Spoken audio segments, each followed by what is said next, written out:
अस्सलाम वालेकुम dear students, I hope आप सब खैरियत से होंगे। लास्ट क्लास में हमने एक्सरसाइज 1.2 का एक टॉपिक डिस्कस किया था, कंपोजिशन ऑफ फंक्शन। आज जिस टॉपिक को हम डिस्कस करने जा रहे हैं ये क्वेश्चन नंबर 2 है एक्सरसाइज 1.2 का ही। और इस टॉपिक के अंदर हमने डिस्कस करना है inverse of function. Inverse of function में सबसे पहले हम देखेंगे कि ये होता क्या है और उसके बाद फिर हम इसको डिस्कस करेंगे कि इसको हम फाइंड कैसे करते हैं। तो बेटा ये आपके पास क्वेश्चन है, इन्वर्स ऑफ फंक्शन टॉपिक है हमारे पास। इन्वर्स ऑफ फंक्शन में बेसिकली हम देखते हैं, फॉर एग्जांपल हमारे पास एक फंक्शन है let y is equal to f of x। ये हमारे पास एक फंक्शन है, is a function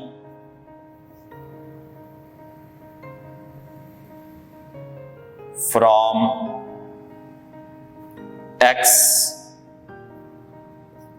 to y, और इसको हम डिनोट कुछ ऐसे भी करते हैं कि f is a function from x to y, then x is equal to f inverse of y is function from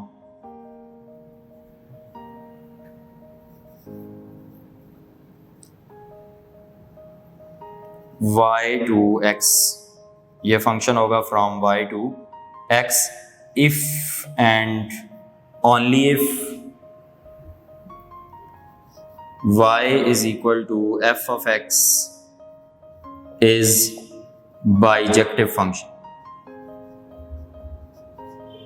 अगर y is equal to f of x जो है ये बाइजेक्टिव फंक्शन हो तो इसका इनवर्स एक फंक्शन होगा। तो बेटा इसमें देखें हम कर क्या रहे होते हैं। बेसिकली अगर आपको याद हो बेसिक लेक्चर जो मैंने फंक्शंस के ऊपर दिया था उसमें मैंने एक चीज़ बताई थी कि अगर हम एक फंक्शन को देख रहे हैं तो हम बेसिकली एक सेट से दूसरे सेट की तरफ देख रहे होते थे। लाइक अगर मैं function from x to y कहूँ तो मैं कहता था कि x से y की तरफ मैपिंग हम कर रहे हैं। तो x से y की तरफ एक फंक्शन है, हम क्या करते हैं, हम उसको रिवर्स में पढ़ते हैं, हम उसको y से x की तरफ पढ़ते हैं। तो अगर y से x की तरफ भी वो फंक्शन है तो हम कहते हैं कि उस फंक्शन का इन्वर्स है, और ये इन्वर्स इटसेल्फ भी क्या है, फंक्शन है। अब बेटा हमने देखना है कि हमारे पास कोई अगर फंक्शन हो तो उसका इन्वर्स कैसे फाइंड करते हैं। How to find inverse of a function.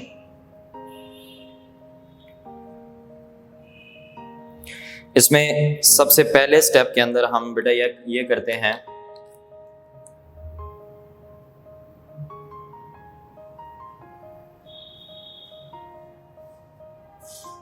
कि हम सपोज कर लेंगे फंक्शन को एक डिपेंडेंट वेरिएबल की equal.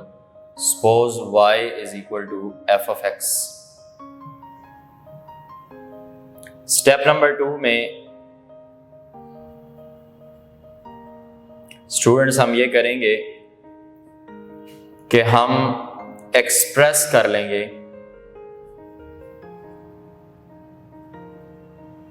x in terms of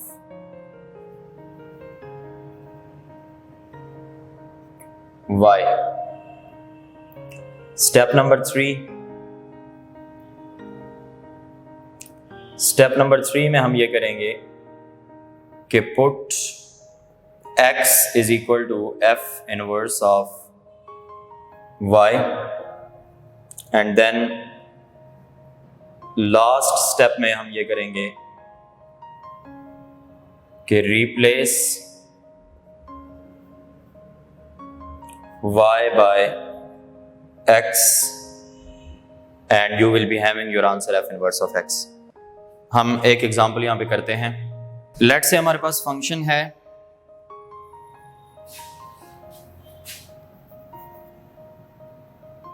f of x is equal to x plus 1 whole cube। हमें कहा जाता है कि इसका इनवर्स फाइंड आउट करें। Find f inverse of x। हम क्या करेंगे, सबसे पहला स्टेप नंबर 1 जो मैंने आपको लिखवाया है, आपकी मर्जी आप इस तरह से स्टेप 1 लिखें पेपर के अंदर या सिंपली आप स्टेप्स को अप्लाई कर दें। वो क्या था, suppose y is equal to F of X, तो ये हो जाएगा y is equal to X plus 1 whole cube. ये बेटा फंक्शन है फ्रॉम x टू y। आपने क्या करना है, स्टेप नंबर 2 के अंदर सेपरेट करना है हमने x को। तो अगर हम दोनों तरफ क्यूब रूट ले लें, y raise to power 1/3 is equal to X plus 1, तो यहाँ से x इज इक्वल टू क्या आ जाएगा, y raise to power 1/3 subtract 1। Step number 3, right x is equal to f inverse of y, f inverse of y will be equal to y raised to power 1/3 subtract 1। and then step number 4 में हम क्या करते होते हैं, step number 4 के अंदर replace y by x, y को x से रिप्लेस करें, ये बन जाएगा f inverse of x is equal to x raise to power 1/3 subtract 1, या हम इसको बोलते हैं cube root of x subtract 1 is equal to f inverse of x। तो इस तरह से हम बेटा इनवर्स फाइंड आउट करते हैं। अच्छा बेटा, ये जो टॉपिक हमने अभी डिस्कस किया है, इसका होम टास्क मैंने आप लोगों को असाइन किया है। आपने ये पूरे टॉपिक की वीडियो और इसको ध्यान से समझने के बाद आपने ये करना है कि आपने इस होम टास्क को सॉल्व कर लेना है। इसके अंदर मैंने आपको एक क्वेश्चन दिया, x plus 1 over x minus 1 F of x equal है, आपने f inverse of x find out करना है। तो ये आपका होम टास्क है, इसको आप प्रैक्टिस करें तो इंशाल्लाह आपको ये टॉपिक क्लियर हो जाएगा। Thank you very much.